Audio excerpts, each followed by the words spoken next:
everybody, and a very warm welcome back to the latest episode of Hidden Jewels of Soul and Disco. In this week's episode, we are featuring a group which is, in my opinion, way too much under the radar. In this week's episode, we are featuring the Blackbyrds.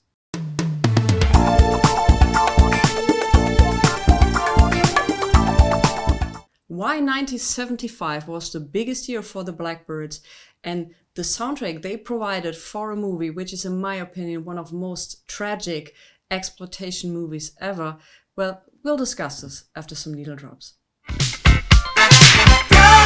matter what you wear, as long as you get there, I swear, all you have to do is in my fantasy, I'll get ya. Give love you need, then to give you all that you ask for.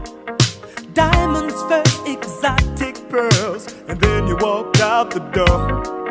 Now you're... The group was founded in around 1973, and the person who had the idea to build up this group was no other than jazz legend Donald Byrd. If you're into jazz, if you're into hip-hop, I'm pretty sure you have heard his name. He is one of the biggest sellers on Blue Note, so you can imagine what a kind of guy this man was and what astonishing music he created. When he was at Howard University, he had some students, and he saw this group of young men and thought, well, I need to put them together and they need to become a group and we need to do something about this. They are just absolutely talented and I want to mentor them. So in 1973, he signed the Blackbyrds to Fantasy Records. But before we continue, I would like to introduce you to the members of the group. So, and these were Kevin Toney, Keith Kilgo, Joe Hall, Alan Barnes, Barney Perry, Olive Sanders, and Jay Jones, who joined later on in the group. So when they signed to Fantasy in 73, they immediately started to create fantastic music. And I also want to point out that another famous vocalist who unfortunately never got the career she should have, and I will absolutely do an episode about her, Miss Mary Clayton, was also backing singers on 2 tracks of the Blackbyrds. And these tracks were Rock Creek Part and Happy Music. So if you're into Mary Clayton, I would absolutely recommend that you check these tracks out. In 1974, the Blackbyrds released an album which was called Flying Start. And what a start that actually was. Because that record featured a track which would become a year later in 1975 an absolutely million seller. And that song was Walking in Rhythm. It became later on gold in 1975 and it's so far the biggest selling single of the group. Also in 1975, they released a soundtrack album to a blaxploitation movie, which is, in my opinion, one of the most tragic blaxploitation movies ever, especially from that period of time. And it's called Cornbread, Earl and Me. First time I have seen that movie, I cried. It's such a touching and tragic ending. I only can recommend that you check that movie out. And also, I hope that this movie is getting a little more attention because it's an absolutely astonishing movie. It's a sad movie, but it also points out the difficulties the Black community had in the 70s. So 1975 passed by, and also the Blackbyrds continued to record and release music.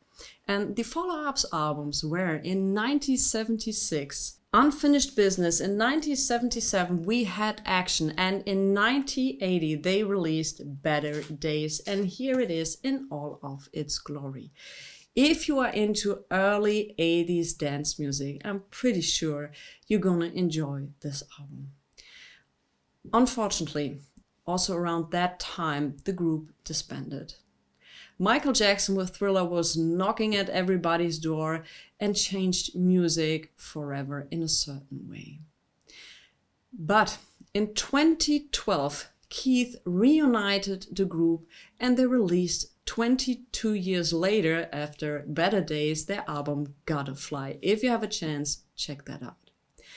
Unfortunately, in 2016, Alan passed away, but the remaining group, and also with some additional musicians, they are still touring. And if you have a chance to check that group out, I can highly recommend that you do that. I was very fortunate to see the group a couple of years ago in Germany, and I had a blast. They did a stunningly great show, and it was so fantastic seeing these musicians, which I only had known from the records, live and in living color. So if you make some research of the group, please try to see if they are somewhere near your hometown and appearing. If I had to choose which album, it's very difficult for me to decide, because actually I love all their records.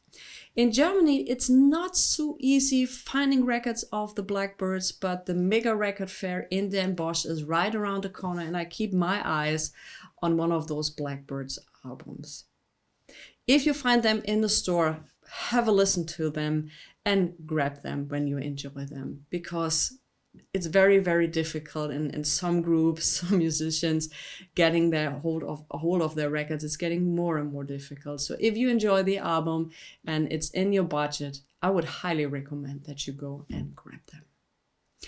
This is it for this week's episode of Hidden Jewels of Soul and Disco. If you liked the episode, please leave a comment or hit the like button. I would be over the moon.